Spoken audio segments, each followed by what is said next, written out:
我哋係中文大使。平時大家做功課有冇俾老師圈過錯字呢？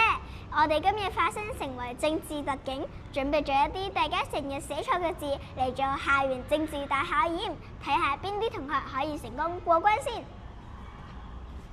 同學，你幾年級啊？我3年級啊。我哋而家喺度進行緊政治大考驗，請問你識唔識寫游泳嘅游字啊？請你喺白板上面寫落嚟啦。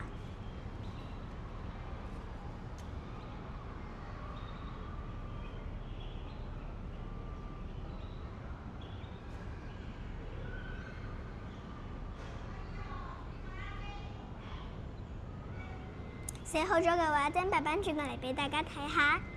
哇，完全正確啊！你過咗關啦！我給2個摘星計劃獎勵印俾你啊！好嘢！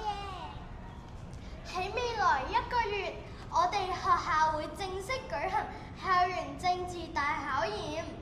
大家記住啦，只要喺第2個小息喺走廊見到我哋中文大使，就千萬唔好錯過啦！快啲行埋嚟接受挑戰啦！只要寫啱我哋考你嘅字，就可以獲得摘星獎勵計劃印章2個㗎啦！到時見，拜拜。